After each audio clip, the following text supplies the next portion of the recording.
स्वागत है मेरे इस YouTube चैनल पर।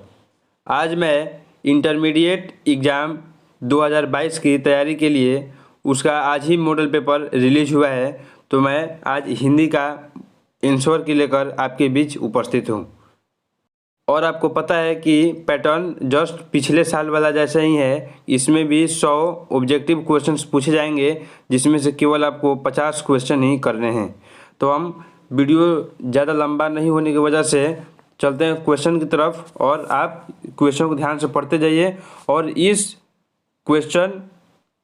वीडियो में मैं जितने भी क्वेश्चन इस मॉडल पेपर में दिए गए हैं, ये सभी के सभी काफ़ी महत्वपूर्ण क्वेश्चन है, और मैं इसका 100% करेक्ट उत्तर बताऊंगा, एक भी गलत नहीं उत्तर होगा। तो स्टार्ट करते हैं वीडियो, चलते हैं फर्स्ट क्वेश्चन की तरफ। और यहाँ पे इंस्ट्रक्शन है, आप इंस्ट्रक्शन पढ़ सकते हैं, और हम लोग डायरेक्ट क्वेश्चन की तरफ चलते हैं। और यहाँ पे देखते हैं पहला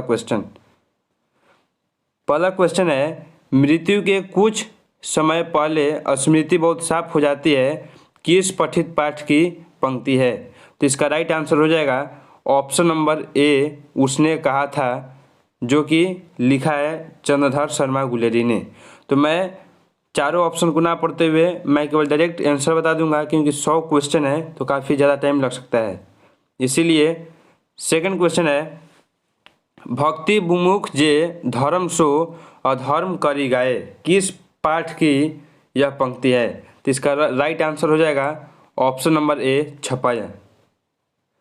नेक्स्ट क्वेश्चन है, मुक्ति बोध का पूरा नाम क्या है? तो मुक्ति बोध का पूरा नाम है Gajanan Madhav Muktibodh. Option number B is the right answer.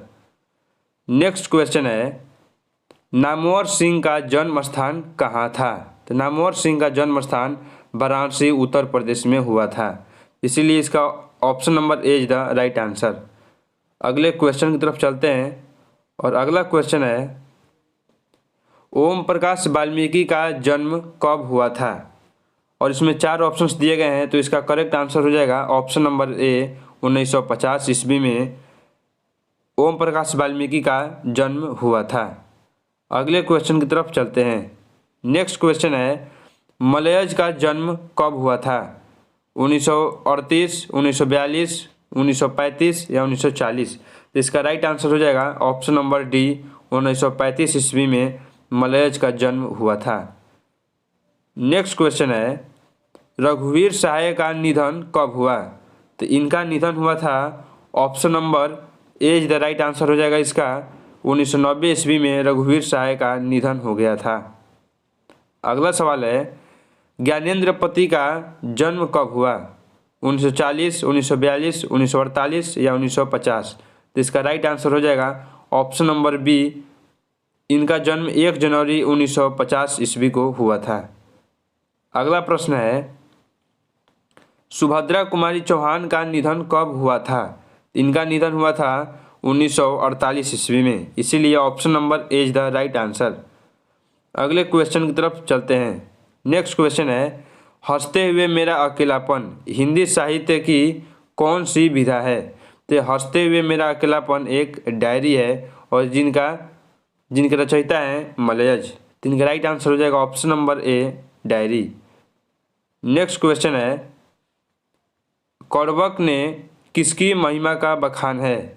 यानी मनुष्य का या ईश्वर का?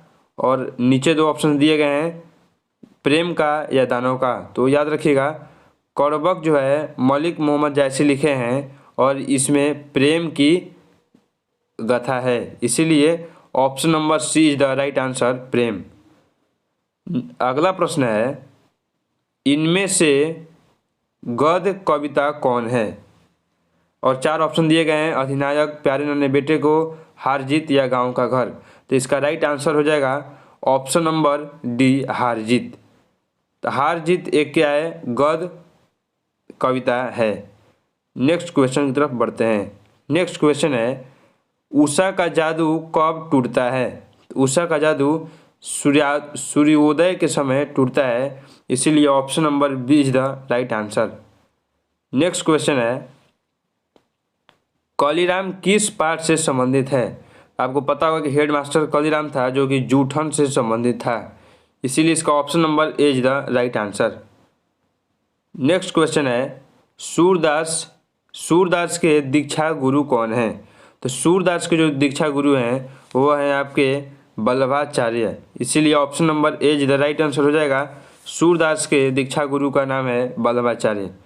और यदि आपको वीडियो पसंद आ रहा है तो बीच में लाइक और शेयर करते रहिए, क्योंकि ऐसे ही मैं हर एक विषय का मॉडल पेपर आपको दूंगा। इस चैनल को भी सब्सक्राइब कर दीजिए यदि नए हो तो। अगले क्वेश्चन की तरफ बढ़ते हैं। नेक्स्ट क्वेश्चन है संत तुलसीदास किस प्रकार के कवि हैं? पृथकवादी, समन्वयवादी, रहस्यवादी या छायावादी? इसका करेक्ट आंसर हो जाएगा ऑप्शन नंबर सी, समन्वयवादी कवि थे।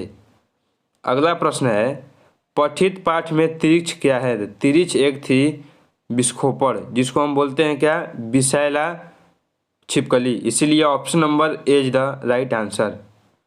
अगला प्रश्न है सूरदास की पठित रचना में किस रस की प्रधानता है?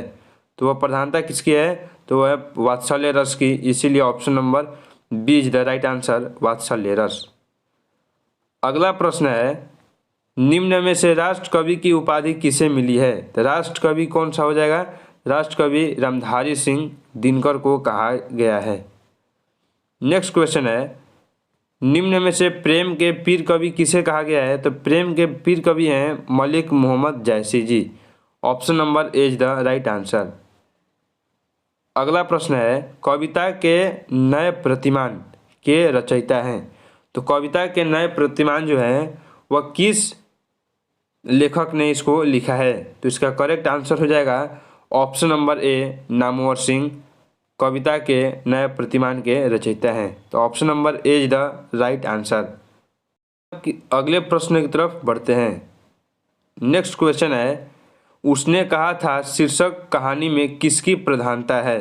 तो यह कहानी जो है कर्म प्रधान कहानी है। ये बहुत ही इंपॉर्टेंट क्वेश्चन है और इसका आने का 100% चांस है कि उसने कहा था शीर्षक कहानी में किसकी प्रधानता है? तो यह कर्म प्रधान है। नेक्स्ट क्वेश्चन है गंडक नदी किस पाठ से संबंधित है? तो गंडक नदी जो है ओ सदा नीरा इस पाठ से संबंधित है। इसीलिए option number B is the right answer. अगला प्रश्न है तिरिक्ष का किस पठित पाठ से संबंध है? शिक्षा से भी नहीं है, ओ सदा नीरा से नहीं है, बातचीत से भी नहीं है। तो इसीलिए इसका option number D is the right answer हो जाएगा, इनमें से कोई नहीं। अगले क्वेश्चन की तरफ बढ़ते हैं। नेक्स्ट क्वेश्चन है भूषण की रचना में किस रस की प्रधानता है? तो भूषण कैसे रस के कवि हैं, या ये जो लेखक कवि इसमें लिखे हैं भूषण कवित लिखे हैं, आपको पता होगा। तो कवित कौन सा प्रधान रस है? तो ये कौन सा रस है? बी रस इसमें प्रधान है। इसलिए option number C is the right answer, बी रस। अगले क्वेश्चन की तरफ बढ़ते हैं। नेक्स्ट क्वेश्चन है जयशंकर प्रसाद का किस वाद से संबंध है? जयशंकर प्रसाद जो हैं तो वह छायावादी कवि थे। इसीलिए option number C is the right answer. Next question है गैंग्रीन का संबंध किस पाठ से है? तो गैंग्रीन का जो संबंध है वो रोज पाठ से है। तो इसका option number D is the right answer हो जाएगा, रोज। अगला प्रश्न है भगत सिंह की माता का नाम है? तो भगत सिंह की माता का क्या नाम था? तो विद्यावती नाम था। याद रखिएगा भगत सिंह की माता का क्या नाम था? Vidyavati is the right answer हो जाएगा, ऑप्शन नंबर ए। अगले क्वेश्चन की तरफ बढ़ते हैं। नेक्स्ट क्वेश्चन है भगत सिंह के पिता का क्या नाम है? तो भगत सिंह के पिता का नाम है सरदार किशन सिंह। तो याद रखिएगा भगत सिंह के माता का नाम विद्यावती और पिता का नाम सरदार किशन सिंह। अगला क्वेश्चन है रामधारी सिंह दिनकर की पत्नी का क्या नाम है? तो रामधारी सिंह दिनकर की पत्नी का नाम जो है वो था option number A is the right answer हो जाएगा, श्यामवती देवी। याद रखिएगा रामधारी सिंह दिनकर की पत्नी का नाम श्यामवती देवी था। नेक्स्ट क्वेश्चन है ओम प्रकाश वाल्मीकि के पिता का क्या नाम है? तो इनके पिता का नाम है Chhotan Lal. Option number A is the right answer हो जाएगा, छोटन लाल इनके पिता का नाम है। अगला प्रश्न है ओम प्रकाश वाल्मीकि के माता का क्या नाम है? तो इनका माता का नाम है मुकुंदी देवी। तो याद रखिएगा इसका, माता का क्या नाम है? मुकुंदी देवी। पिता का नाम है छोटनलाल। अगला प्रश्न है, मुक्ति बोध की माता का क्या नाम है? पार्वती बाई, मंगलवी बाई या गौरी बाई या सुनैनी बाई? तो इसका राइट आंसर हो जाएगा option number A, Parvati by. मुक्ति बोध की माता का नाम पार्वती बाई।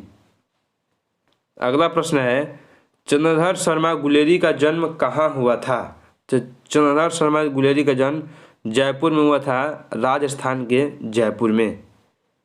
अगला प्रश्न है, चंद्रधर शर्मा गुलेरी के पिता का क्या नाम था? तो इनके पिता का नाम था Pandit Shivram. Option number B is the right answer. अगला प्रश्न है, तुलसीदास का जन्म स्थान कहाँ है? तो तुलसीदास का जन्म स्थान है राजापुर, बांदा, उत्तर प्रदेश। तो इसका option number A is the right answer हो जाएगा। अगला प्रश्न है, ज्ञानेंद्रपति का जन्म स्थल कहाँ है? तो ज्ञानेंद्रपति का जन्म स्थल है गोंडा, झारखंड में। तो याद रखिएगा इसका option number A is the right answer हो जाएगा, गोंडा, झारखंड। अगला प्रश्न है, गजानन माधव मुक्ति बोध का जन्म स्थान कहाँ है? तो इनका जो जन्म स्थान है वो है श्योपुर, ग्वालियर। तो इनका हो जाएगा option number A is the right answer, Sheopur, Gwalior. अगला प्रश्न है, सुभद्रा कुमारी चौहान का जन्म स्थान है? तो इनका जन्म स्थान है निहालपुर, उत्तर प्रदेश। याद रखिएगा ऑप्शन नंबर ए, निहालपुर, उत्तर प्रदेश। और इस क्वेश्चन में आप देख सकते हैं कि इसमें माता और पिता दोनों का नाम इसमें पूछता है। कह रहा है कि रामधानी सिंह दिनकर के माता तथा पिता का नाम बताइए। तो माता का इनका क्या नाम था? मनरूप देवी, और पिता का नाम था रवि सिंह। इसीलिए इसका option number A is the correct answer.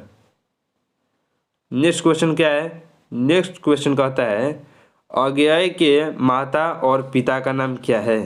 तो अज्ञेय के माता का नाम है बेयंती देवी और पिता का क्या नाम है? हीरानंद शास्त्री। इसीलिए इसका करेक्ट आंसर हो जाएगा ऑप्शन नंबर बी। अगला प्रश्न है, जे कृष्णमूर्ति के माता और पिता का क्या नाम है? जे कृष्णमूर्ति के माता का नाम था संजीव माँ और पिता का नाम था नारायणा जिद्दू। इसीलिए इसका करेक्ट आंसर हो जाएगा ऑप्शन नंबर ए। अगला प्रश्न है, बाल कृष्ण भट्ट के माता और पिता का क्या नाम है? तो बाल कृष्ण भट्ट के माता का नाम था पार्वती देवी और पिता का नाम था क्या? बेनी प्रसाद भट्ट। इसीलिए option number A is the right answer. अगला प्रश्न है, जयशंकर प्रसाद के पिता का क्या नाम है? तो जयशंकर प्रसाद के पिता का नाम था Devi Prasad Sahu. Option number A is the right answer. अगला प्रश्न है, तुलसीदास के दीक्षा गुरु कौन थे? तो तुलसीदास के दीक्षा गुरु थे नरहरि दास, और सूरदास के दीक्षा गुरु कौन थे? तो वो थे आपके वल्लभाचार्य। तो याद रखिएगा तुलसीदास का हो जाएगा यहाँ पे कौन सा? तो नरहरि दास इज द राइट आंसर। अगले क्वेश्चन की तरफ बढ़ते हैं। अगला क्वेश्चन में एक स्टेटमेंट दिया हुआ है कि जाड़ा क्या है? मौत है और निमोनिया से मरने वालों को मुरब्बे नहीं मिला करते, या किस पंक्ति पाठ की पंक्ति है? ऑप्शन है, उसने कहा था, रोज, तिरिक्ष या प्रगति और समाज। तो इसका करेक्ट आंसर हो जाएगा ऑप्शन नंबर ए, उसने कहा था। उसने कहा था में ये सेंटेंस लिखा गया है, मरने वाले को मुरब्बा नहीं मिलते, जान चली जाती है। तो option number A is the right answer. अगला प्रश्न है, सूबेदारनी किस कहानी की पात्रा है? तो सूबेदारनी जो है वह उसने कहा था कि पात्र है। तो इसका option number B is the right answer. अगला प्रश्न है, नर और नारी एक ही द्रव की ढली दो प्रतिमाएं हैं, किसकी युक्ति है? तो ये युक्ति बोली थी किसने? तो रामधारी सिंह दिनकर ने। तो इसीलिए इसका option number is the right answer. अगला प्रश्न है, कामनी तो अपने साथ यामिनी की शांति लाती है, यह पंक्ति किस पठित पाठ की है? तो यह है किसकी? और नारीश्वर में ही यह यह सेंटेंस लिखा हुआ है। या कामिनी तो अपने साथ यामिनी की शांति लाती है, इसीलिए option number is the right answer. Question की तरफ बढ़ते हैं। नेक्स्ट क्वेश्चन है, तेरी कुड़माई हो गई किस पाठ की पंक्ति है? तो ये पाठ की पंक्ति है किसकी? उसने कहा था। और ये किसने बोला था? लाहना सिंह ने सूबेदारनी से ये हमेशा प्रश्न पूछते थे पहले कि तेरी कुड़माई हो गई, तो इसका ऑप्शन नंबर ए हो जाएगा, उसने कहा था। अगला प्रश्न है, तो आप देख सकते हैं कि इसमें इस वाले पैटर्न में 50 ऑब्जेक्टिव ग्रामर से आएंगे और 50 ऑब्जेक्टिव लिटरेचर से। तो हमने 50 ऑब्जेक्टिव जो लिटरेचर से थे हमने कवर कर लिया। अब हमें देखना है कौन सा? तो ग्रामर। तो यहाँ से आपका स्टार्ट होता है तो ग्रामर। तो स्टार्ट करते हैं नंबर 51। सवाल है, त्राही त्राही करना मुहावरे का अर्थ है। तो इसका हो जाएगा अर्थ, क्या हो जाएगा? त्राही त्राही करना। इसका राइट आंसर हो जाएगा ऑप्शन नंबर ए, बहुत दुखी होना। याद रखिएगा, त्राही त्राही करना यानी बहुत दुखी होना। अगला सवाल है, कान देना मुहावरे का अर्थ है। अगला प्रश्न है, कान देना मुहावरे का अर्थ है। तो कान देना मीन्स क्या होता है? तो ज्ञान देना मीन्स होता है बहकाना, ध्यान देना। कोई नहीं कहता कि मैं कान देकर सुन रहा हूँ, यानी ध्यान देकर सुनना। तो इसीलिए इसका option number C is the right answer. Next question है, घी के दिए जलाना। तो घी के दिए जलाने में क्या होता है कि आनंद बनाना, इसीलिए option number C is the right answer. Next question है, एक पंथ दो कार्य मुहावरे का अर्थ है। तो इसका हो जाएगा ऑप्शन नंबर ए, राइट आंसर हो जाएगा दो कार्य एक साथ होना। अगला प्रश्न है, जी चुराना मुहावरे का अर्थ है। तो जी चुराना मीन्स क्या होता है? किसी काम से भागना। इसका राइट आंसर हो जाएगा ऑप्शन नंबर बी। अगला प्रश्न है, लकीर का फकीर होना मुहावरे का अर्थ है। लकीर का फकीर होना मीन्स क्या होता है? परंपरावादी होना, इसीलिए ऑप्शन नंबर 20 का हो जाएगा परंपरावादी होना। नेक्स्ट क्वेश्चन है, नायक का संधि विच्छेद है। तो नायक का संधि विच्छेद क्या हो जाएगा? नय प्लस अक, इसलिए option number B is the right answer. अगला प्रश्न है, उद्गम का संधि विच्छेद। तो इसका कौन सा हो जाएगा? इसका हो जाएगा उत प्लस गम। तो इसका हो जाएगा option number A is the right answer, उत प्लस गम। अगला प्रश्न है, जगदानंद शब्द का संधि विच्छेद है। तो जगदानंद का हो जाएगा जगत प्लस आनंद, इसीलिए ऑप्शन नंबर इसका करेक्ट हो जाएगा। अगला प्रश्न है, महाशय का संधि विच्छेद है। तो महाशय क्या होता है? महा प्लस आशय, इसीलिए option number B is the right answer, महा प्लस आशय। नेक्स्ट क्वेश्चन है, मनोहर का संधि विच्छेद है। तो मनोहर का संधि विच्छेद होता है, वो होता है कौन सा? मनः धन हर मनोहर। अगला प्रश्न है, कमलेश का संधि विच्छेद क्या होता है? तो कमलेश का संधि विच्छेद हो जाएगा कमल प्लस ईश, कमलेश। नेक्स्ट क्वेश्चन है, जगत शब्द का विशेषण है। तो जगत शब्द का विश्लेषण जो होता है क्या होता है? जगदीश होता है। तो याद रखिएगा, जगत शब्द का विशेषण Jagdish is the right answer, option number A correct हो जाएगा। नेक्स्ट क्वेश्चन है, आधार शब्द का विशेषण है। आधार शब्द का विशेषण क्या हो जाएगा? आधारित, इसीलिए option number B is the right answer हो जाएगा 64 का आधारित। अगला क्वेश्चन है, संस्कृत शब्द का विशेषण है। तो संस्कृत का कौन सा हो जाएगा? सांस्कृतिक। याद रखिएगा ऑप्शन नंबर सी, संस्कृत का विशेषण सांस्कृतिक होता है। नेक्स्ट क्वेश्चन है, अग्नि का विशेषण है। तो अग्नि का विशेषण क्या हो जाएगा? आग्नेय, इसलिए option number B is the correct answer. अगला क्वेश्चन है, दिन शब्द का विशेषण है। तो दिन का क्या हो जाएगा?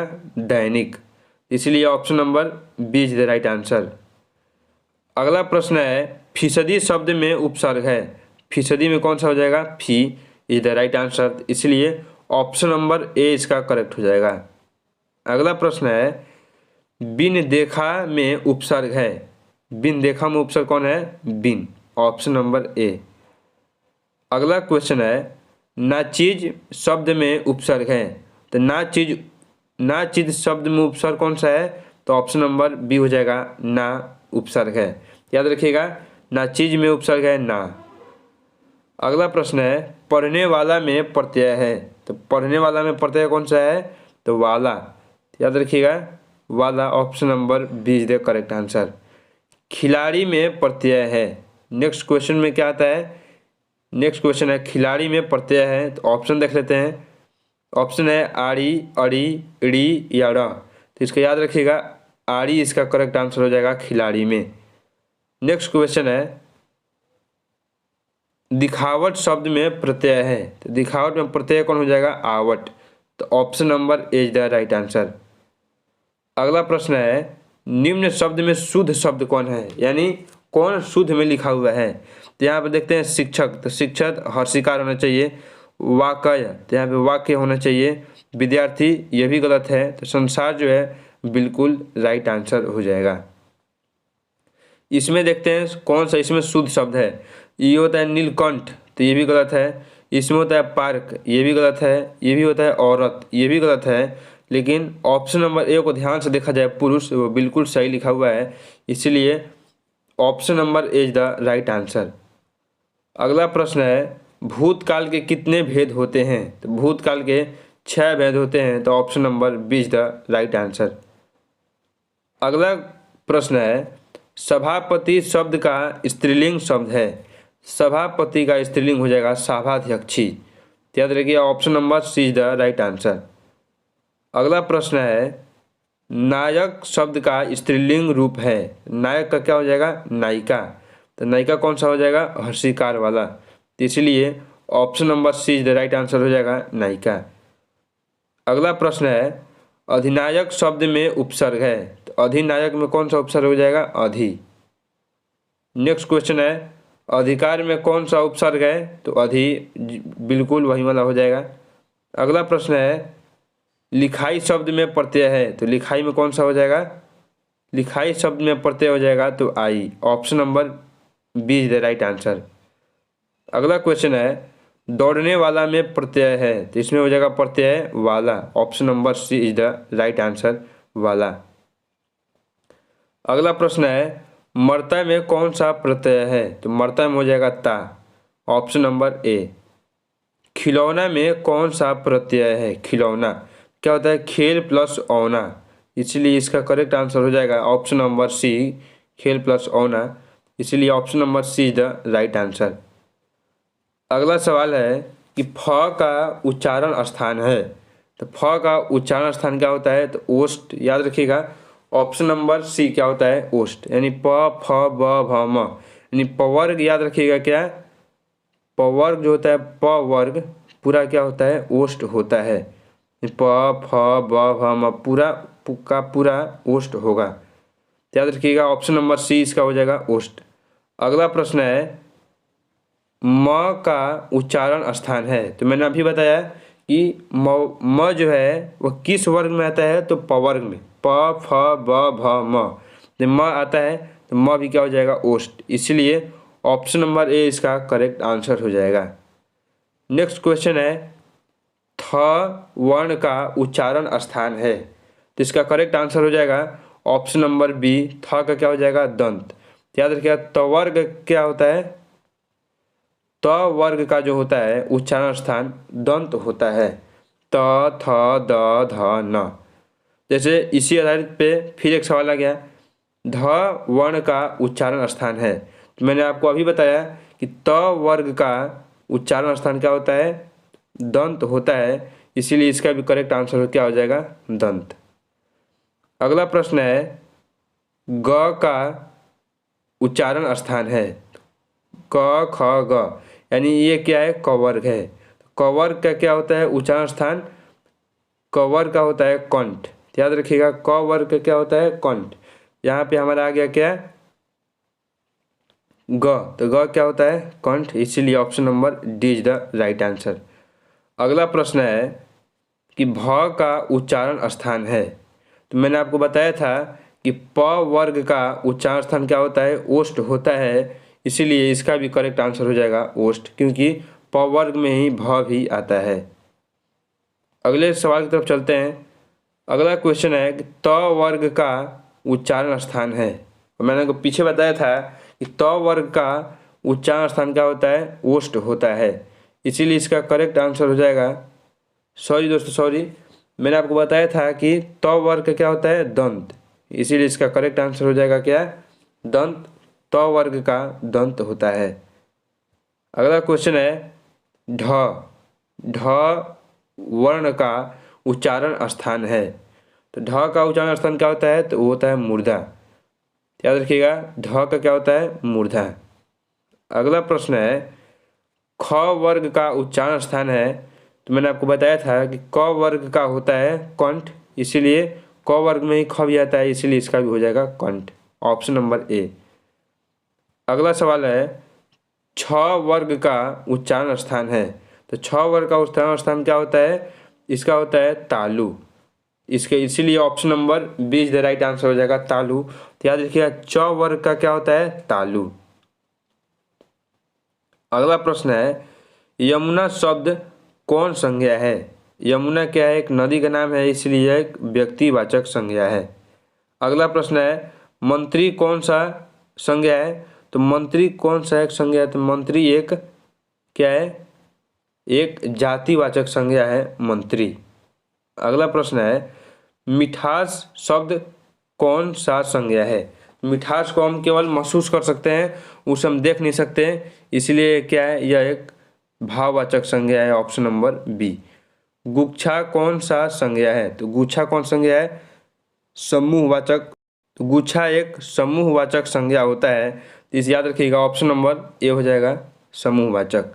अगला प्रश्न है मोती शब्द कौन संज्ञा है। तो मोती शब्द जो है एक द्रववाचक संज्ञा है, क्योंकि मोती को हम तौल सकते हैं इसीलिए। और चावल कौन सा संज्ञा है।